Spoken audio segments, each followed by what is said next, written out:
தமிழொலி நேயர்களுக்கு வணக்கம். இன்றைய இரவு நேர பிரதான செய்திகள். முதலில் தலைப்புச் செய்திகள். புத்தாண்டு கொண்டாடும் ஒவ்வொரு குடிமகனுக்கும் வழங்கப்பட்டுள்ள அறிவுறுத்தல். கந்தலாய் குளத்து பகுதியில் சட்டவிரோத மதுபான உற்பத்தி நிலையம் முற்றுகை. 4 மாவட்டங்களுக்கு மண் சரிவு அபாய எச்சரிக்கை. இலங்கையில் சடுதியாக அதிகரித்த வெற்றிலை விலை. தையிட்டி விகாரை வைத்து நகர்த்தப்படும் காய்கள் எடுக்கப்பட்டுள்ள நடவடிக்கை. ஆசிரியர் வேலைவாய்ப்புக்காக காத்திருப்போருக்கு வெளியான முக்கிய அறிவிப்பு. இலங்கையில் எரிபொருள் நெருக்கடி ஏற்படாது, சீனா அதிரடி அறிவிப்பு. 2 கோடி ரூபாய் மதிப்புள்ள அதிவேக மோட்டார் சைக்கிள் உட்பட பல பைக்குகள் பறிமுதல். மின்னல் தொடர்பில் மக்களுக்கு எச்சரிக்கை. புத்தாண்டில் விசேட சுற்றி வளைப்பு. 817 விற்பனை நிலையங்களுக்கு எதிராக சட்ட நடவடிக்கை. தொடர்பென விரிவான செய்திகள். சித்திரை புத்தாண்டு கொண்டாட்டங்களின் போது பட்டாசு விபத்துக்களை தடுப்பது குறித்து அவதானமாக செயற்பட வேண்டும் என சுகாதார அமைச்சின் விபத்து தடுப்பு பிரிவினால் அறிவுறுத்தப்பட்டுள்ளது. அதற்கமைய பெற்றோர்கள் மற்றும் பாதுகாவலர்கள் தமது கண்காணிப்பு இன்றி சிறுவர்களை பட்டாசு வெடிக்க அனுமதிக்க கூடாது என்று வலியுறுத்தப்பட்டுள்ளது. அத்துடன் விபத்துக்கள் இல்லாத பாதுகாப்பான புத்தாண்டை கொண்டாடுவதற்கு ஒவ்வொரு குடிமகனும் பொறுப்புடன் செயற்பட வேண்டும் என்றும் அந்த பிரிவின் விசேட மருத்துவர் சமித்த ஸ்ரீதுங்கா தெரிவித்துள்ளார். அவர் மேலும் தெரிவிக்கையில் தேவையற்ற காயங்கள் மற்றும் சொத்து சேதங்களை தவிர்க்கும் பொருட்டு பட்டாசு கொளுத்தும் போது போதிய இடைவெளியை பேண வேண்டும் எனவும் குறிப்பிட்டுள்ளார். கந்தலாய் குளத்து பகுதியைச் சேர்ந்த யானைக்கல் பகுதியில் சட்டவிரோதமாக முன்னெடுக்கப்பட்டு வந்த சட்டவிரோத மதுபான உற்பத்தி நிலையம் ஒன்றை கந்தலாய் போலீசார் நேற்று மாலை முற்றுகையிட்டுள்ளனர். கந்தலாய் போலீசாருக்கு கிடைத்த ரகசிய தகவலை அடுத்து இந்த சுற்றி வளைப்பு நடவடிக்கை முன்னெடுக்கப்பட்டுள்ளது. இதன்போது சட்டவிரோத மதுபானம் காய்ச்சுவதற்காக பயன்படுத்தப்பட்ட 5 பீப்பாய் கோடாக்களும் காய்ச்சுவதற்கு தேவையான உபகரணங்களும் போலீசாரால் கைப்பற்றப்பட்டுள்ளன. கைப்பற்றப்பட்ட பொருட்களின் மொத்த பெறுமதி சுமார் 5 லட்சம் ரூபாவுக்கு மேலென்று மதிப்பிடப்பட்டுள்ளது. இந்நேரத்தில் குறித்த பகுதி போலீசாரினால் சுற்றி வளைக்கப்பட்ட போது அங்கிருந்த சந்தேக நபர்கள் தப்பியோடியுள்ளதாக தெரிய வருகிறது.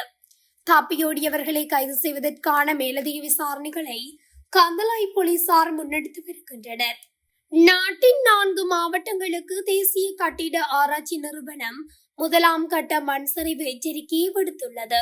இந்த எச்சரிக்கை அறிவித்தல் இன்று பிற்பகல் 4 மணி முதல் நாளை பிற்பகல் 4 மணி வரை நடைமுறையில் இருக்கும் என்று அறிவிக்கப்பட்டுள்ளது. இதன்படி கண்டி, நுவரெலியா, கேகாலை, ரத்தினபுரி ஆகிய மாவட்டங்களின் சில பிரதேச செயலக பிரிவுகளுக்கு இவ்வாறு 1ஆம் கட்ட கவனம் செலுத்துக எனும் எச்சரிக்கை விடுக்கப்பட்டுள்ளது. இதேவேளை நாடு முழுவதும் நிலவும் உயர் வெப்பநிலை குறித்து வளிமண்டலவியல் திணைக்களம் எச்சரிக்கை விடுத்துள்ளது. சூரியனின் தோற்ற வடதிசை நோக்கிய சார்பு இயக்கத்தின் காரணமாக இவ்வருடம் ஏப்ரல் மாதம் 5ஆம் தேதியிலிருந்து 15ஆம் தேதி வரை இலங்கையின் அகலாங்குகளுக்கு நேராக உச்சம் கொடுக்கவுள்ளது. நாட்டின் ஏனைய பகுதிகளில் பிரதானமாக வறட்சியான வானிலை நிலவும் என்று எதிர்பார்க்கப்படுகிறது. மத்திய சப்ரகமுவ மற்றும் ஊவா மாகாணங்களிலும் காலி, மாத்தறை மற்றும் களுத்துறை மாவட்டங்களிலும் பனிமூட்டமான நிலை காணப்படலாம் என்றும் எதிர்பார்க்கப்படுகின்றது. இலங்கையில் வெற்றிலையின் விலை வேகமாக அதிகரித்துள்ளதாக தகவல் வெளியாகியுள்ளது. தமிழ் சிங்கள புத்தாண்டு தினத்தை முன்னிட்டு வெற்றிலைக்கு அதிக தேவை உள்ள நிலையில் இவ்வாறு விலை அதிகரித்துள்ளதாக சுட்டிக்காட்டப்படுகின்றது. அதன்படி சந்தையில் ஒரு கைப்பிடி வெற்றிலையின் விலை சுமார் 400 ரூபாவை எட்டியுள்ளதாக தெரிவிக்கப்பட்டுள்ளது. மேலும் ஒரு சிறிய கைப்பிடி வெற்றிலை சுமார் 200 ரூபாய்க்கு விற்பனை செய்யப்படுகிறதாக குறிப்பிடப்பட்டுள்ளது. வறண்ட காலநிலை காரணமாக வெற்றிலை அறுவடை குறைந்ததும் வெற்றிலை விலை அதிகரிப்புக்கு காரணமாக அமைந்துள்ளதாக தெரிவிக்கப்பட்டுள்ளது.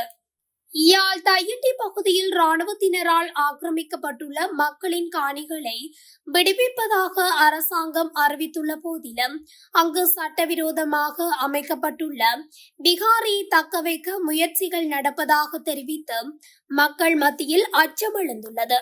கடந்த சனிக்கிழமை தையிட்டிக்கு விஜயம் செய்திருந்த அமைச்சர் சந்திரசேகரன் ஆக்கிரமிக்கப்பட்டுள்ள நிலங்களை முறையாக அளவீடு செய்து உரியவர்களிடம் ஒப்படைக்க நடவடிக்கை எடுக்கப்படும் என உறுதியளித்திருந்தார். இருப்பினும் நிலங்கள் விடுவிக்கப்படும் என்று கூறப்பட்டாலும் சர்ச்சைக்குரிய விகாரை மற்றும் அது அமைந்துள்ள காணி குறித்து எந்த ஒரு தெளிவான முடிவும் அறிவிக்கப்படவில்லை என்று கூறப்படுகிறது. மறுபுறம் அந்த சட்டவிரோத விகாரை அரசு திணைக்களங்களின் முறைப்படி பதிவு செய்வதற்கான ரகசிய முயற்சிகள் முன்னெடுக்கப்பட்டு வருவதாக குற்றச்சாட்டுகள் எழுந்துள்ளன.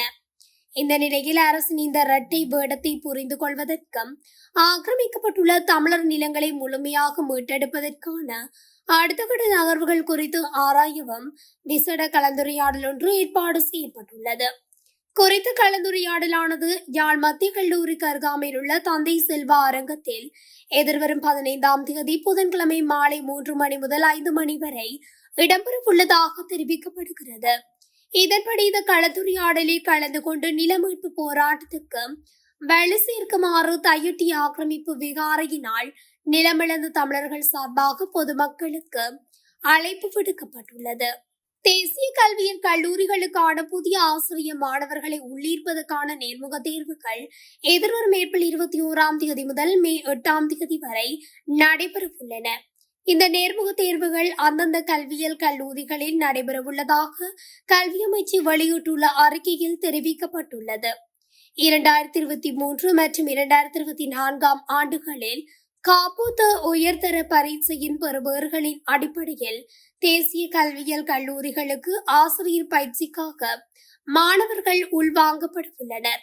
நேர்முக தேர்வுகளுக்காக தெரிவு செய்யப்பட்டுள்ள விண்ணப்பதாரர்களின் பெயர் பட்டியல் கல்வி உயர்கல்வி மற்றும் தொழிற்கல்வி அமைச்சின் உத்தியோகபூர்வ இணையதளத்தில் வெளியிடப்பட்டுள்ளது. பட்டியலை பார்வையிடுவதற்கு இலங்கையில் எந்த சூழ்நிலையிலும் எரிபொருள் நெருக்கடி ஏற்படுவதற்கு சீனா அனுமதிக்காது என்று இலங்கைக்கான சீன தூதர் ஹி ஹெங்கோங் தெரிவித்துள்ளார். காண்டி அஸ்கிரியவில் நடைபெற்ற நிகழ்ச்சியில் பங்கேற்ற பின்னர் ஊடகங்களுக்கு கருத்து வெளியிட்ட போதே அவர் இவ்வாறு குறிப்பிட்டுள்ளார். இரு நாடுகளுக்கும் இடையிலான நீண்டகால நட்பை எடுத்து காட்டும் வகையில் சீனா இலங்கைக்கு தொடர்ந்து ஆதரவளித்து வருகிறது. தற்போது நடைபெற்று வரும் மத்திய கிழக்கு மோதலால் உலகின் சில நாடுகள் பாதிக்கப்பட்டுள்ளதால் இலங்கைக்கு எந்த நேரத்திலும் தேவையான அனைத்து உதவிகளையும் வழங்க சீனா தயாராக இருக்கிறது. நாட்டில் எரிபொருள் பற்றாக்குறை ஏற்பட்டால் சீனாவின் சினோபெக் மூலம் நிலைமையை சமாளிக்க முடியும் என்ற நம்பிக்கை எமக்குள்ளது. இலங்கையின் பொருளாதார வளர்ச்சிக்கு சீன அரசாங்கம் தொடர்ந்தும் ஆதரவு அளிக்கும் என்பதில் சந்தேகத்துக்கு இடமில்லை. மத்திய கிழக்கு மோதலில் தற்போது நிலவும் போர் நிறுத்தம் தொடரும் என்ற நம்பிக்கை எமக்கு உள்ளது. எதிர்காலத்தில் ஏற்படக்கூடிய எந்த ஒரு நெருக்கடியான நிகழ்வுகளை முன்னெடுப்பதற்கான தேவைகளுக்கு ஏற்ப இலங்கைக்கு உதவுவதற்கு சீனா தயாராக இருக்கிறது என தெரிவித்துள்ளார். இலங்கையில் பதிவு செய்ய முடியாத சுமார் 2 கோடி ரூபாய் பெறுமதியான 5 அதிவேக மோட்டார் சைக்கிள்களை ஒருங்கிணைத்துக் கொண்டிருந்த வாகனம் பழுது பார்க்கும் நிலையத்தின் உரிமையாளர் ஒருவர் கைது செய்யப்பட்டுள்ளதாக பிலியந்தலை போலீசார் தெரிவித்துள்ளனர். அங்கு ஒருங்கிணைக்கப்பட்டிருந்த மோட்டார் சைக்கிள்களில் ஒன்று சுமார் 65 லட்சம் ரூபாய் பெறுமதியானது என்று போலீசார் குறிப்பிட்டுள்ளனர். பிலியந்தலை போலீஸ் நிலைய பொறுப்பதிகாரி சமிந்த குலசிங்கவுக்கு கிடைத்த தகவலின் பேரில் சமூக போலீஸ் பிரிவின் அதிகாரிகள் நேற்று மாலை பிலியந்தலை கிளை வீதியில் உள்ள வாகனம் பழுது பார்க்கும் நிலையம் ஒன்றை முற்றுகையிட்டு இந்த அதிவேக மோட்டார் சைக்கிள்களுடன் அதன் உரிமையாளரை கைது செய்துள்ளனர். கைது செய்யப்பட்ட குறித்த உரிமையாளரிடம் நடத்தப்பட்ட விசாரணையில் 4 இந்த மோட்டார் சைக்கிள் பாகங்களை தன்னிடம் கொண்டு வந்து கொடுத்ததாகவும் தான் அவற்றை ஒருங்கிணைக்கும் பணியை மாத்திரமே செய்ததாகவும் தெரிவித்துள்ளார். இது தொடர்பில் மேலதிக விசாரணைகளை பிலியந்தலை போலீசார் மேற்கொண்டு வருகின்றனர். மேல் சப்ரகமுவ மத்திய வடமத்திய வடமேற்கு மற்றும் ஊவா மாகாணங்களிலும் காலி மாத்தறை மன்னார் மற்றும் வவுனியா மாவட்டங்களிலும் கடுமையான மின்னல் ஏற்பட வாய்ப்புள்ளதாக வளிமண்டலவியல் திணைக்களம் எச்சரிக்கை விடுத்துள்ளது. இன்று நண்பகல் விடுக்கப்பட்ட இந்த எச்சரிக்கையானது இரவு 11 மணி வரை அமலில் இருக்கும். அதன்படி மின்னல் தாக்கத்தால் ஏற்படும் சேதங்களை குறைக்க பொதுமக்கள் தகுந்த முன்னெச்சரிக்கை நடவடிக்கைகளை எடுத்துக் கொள்ளுமாறும் கேட்டுக் கொள்ளப்பட்டுள்ளனர்.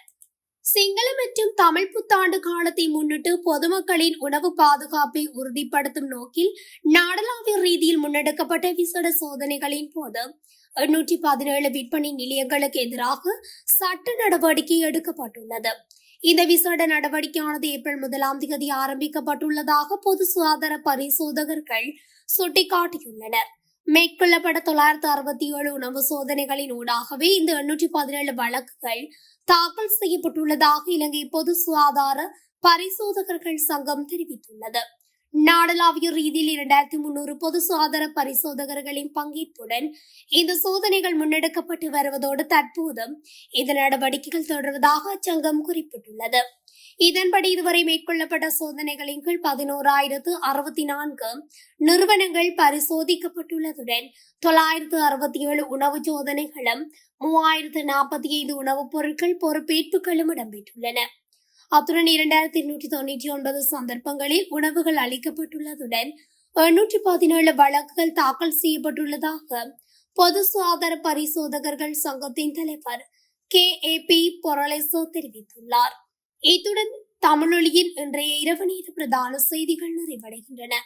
தொடர்ச்சியாக செய்திகளை அறிந்து கொள்ள தமிழொலி ஊடகத்துடன் இணைந்திருங்கள். நன்றி, வணக்கம். தமிழொலி ஒரே பார்வையில் இன்றைய செய்திகளை உடனுக்குடன் தெரிந்து கொள்ள தமிழொலி யூடியூப் தளத்தை சப்ஸ்கிரைப் செய்து கொள்ளுங்கள். இந்த வீடியோ பிடிச்சிருந்தா லைக் பண்ணுங்க, கமெண்ட் பண்ணுங்க, ஷேர் பண்ணுங்க. மறக்காம கீழே இருக்கிற பெல் ஐகானை கிளிக் பண்ணுங்க.